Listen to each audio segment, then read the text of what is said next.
This is TechCrunch.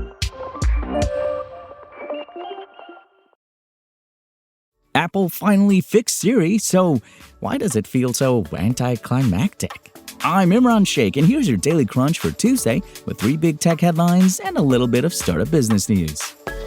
OpenAI's ChatGPT is Congress's AI tool of choice so far in terms of money spent, according to a report from CNBC. Now, OpenAI received roughly 90% of all spending on AI tools by House offices, committees, and institutional accounts during the year ending in March 31st, per House disbursement records.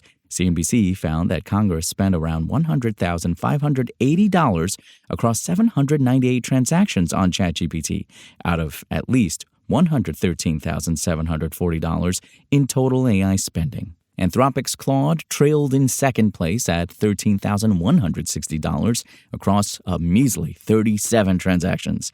Democratic offices accounted for $54,165 in AI purchases, 3 times the $15,782 spent by Republican offices. Now, the insights exclude any congressional AI adoption from free accounts or AI bundled into broader software contracts. Congressional staffers are using ChatGPT and other tools to write memos, summarize and analyze legislation, respond to constituents, prepare hearing materials, sort through policy research, and even draft social media posts. See, our representatives in the halls of Congress are just like us.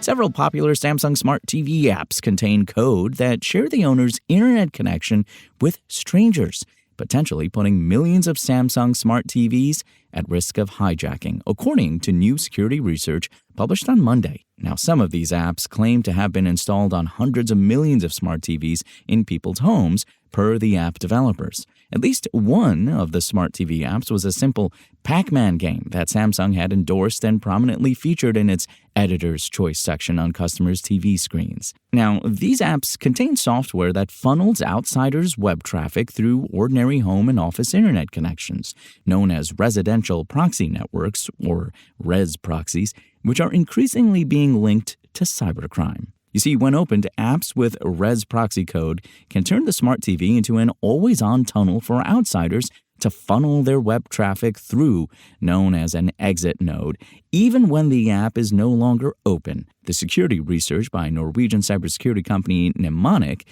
describes a perfect storm of problems that allows low-quality apps to proliferate across Samsung's App Store, containing code that puts users at risk of having their internet connections tapped by a rogue app. Well, after TechCrunch contacted Samsung with a request for comment about the research, the electronics giant said in an emailed statement that it was banning apps that share their users' internet connections and will remove apps that contain the functionality. The move comes after LG said last month that it would ban apps that contain res proxy software after recent reporting found that around 42% of apps on the company's App Store enlisted a smart TV into a proxy network. After rounds of delays, Siri AI arrived in the consumer beta build of iOS 27, launched way back in July. The AI assistant now does what Apple promised. It understands your personal context, taps into broad world knowledge to answer your questions, and surfaces relevant information stored on your iPhone. And yet, the arrival feels somewhat anticlimactic.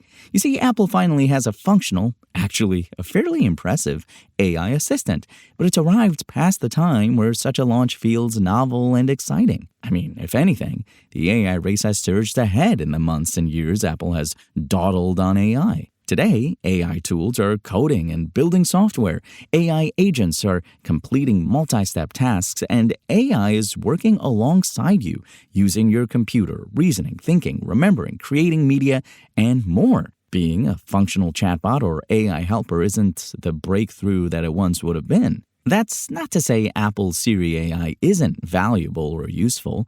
With Siri AI's launch, Apple delivered on its promises, and then some. In short, it's exactly what you always hoped Siri would be, a useful assistant that lets you use your iPhone easily just by talking, and one that can answer questions of any sort instead of shuffling you off to the web. Yet, despite finally delivering a functional, helpful version of Siri, it feels almost like Apple fixed a long-standing bug, a forever broken Siri, rather than doing something revolutionary here. I mean, what I'm saying is, this is how Siri was meant to work all along.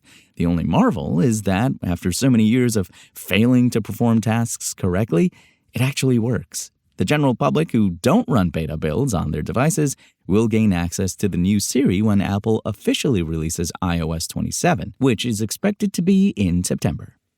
We now go to the latest in startup business news with our friend, producer Dennis. Imran, thank you. In cybersecurity startup, Horizon 3 has raised a $250 million Series E at a $2 billion valuation, more than tripling its valuation in 14 months. Funding for the San Francisco-based firm arrives as two major AI research labs disclosed last week that their models had breached systems outside their intended scope. Horizon 3, which has spent 6 years building AI specifically designed to probe networks for vulnerabilities in a controlled, authorized manner, is riding growing enterprise demand. With AI-driven attacks accelerating, enterprises are rushing to stress test their defenses at a scale, a gap that traditional security vendors have largely left unfilled. The company approaches $100 million in annual recurring revenue last year, with 120%